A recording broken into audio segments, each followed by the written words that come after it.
So how did you like, being single, you meet people all the time. How did you know it was him?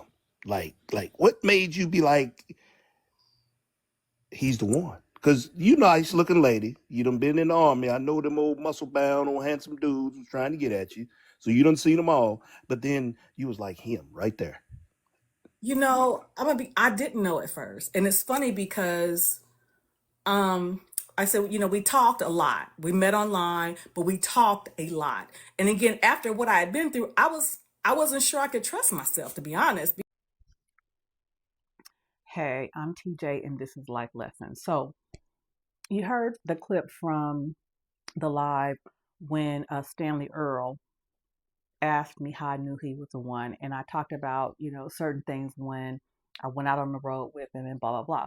But it made me think about something else.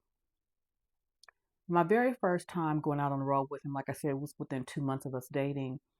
And I went out with him, and I have very sensitive allergies. And apparently, we were driving for a while, and within a few hours, I started to have allergic reaction to something that was, I don't know if it was in the truck or in the environment. And I started to have difficulty breathing and started to break out in hives and everything. And he called in and said to his dispatcher or whatever, and said that he was going to be late. Of course, they knew I was on there because I had to sign the forms and all that kind of stuff. But that he had a situation, and so long story short, he diverted his trip and found the first available urgent care to take me to. And without, even knowing me that long, he put me first. He wanted to make sure that I was okay. Got me to the doctor. I had to get a shot, and then some prescription medication.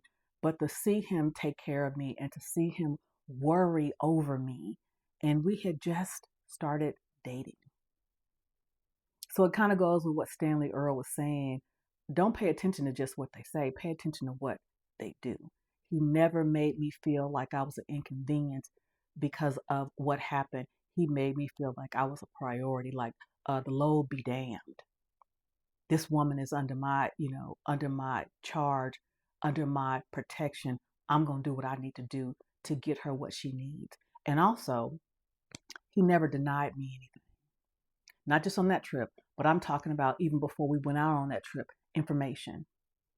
Whatever he needed, I needed to feel comfortable. Like he provided me, copies of his driver's license. I wanted to know it all, especially considering what I had been through. He denied me nothing. I said, well, I'm going to give your information to my mom, to my girl, to my sister. He said, okay, that's fine. I'm going to give your information. We go down the road. This is, make sure that, my family, my people have your information. That's fine.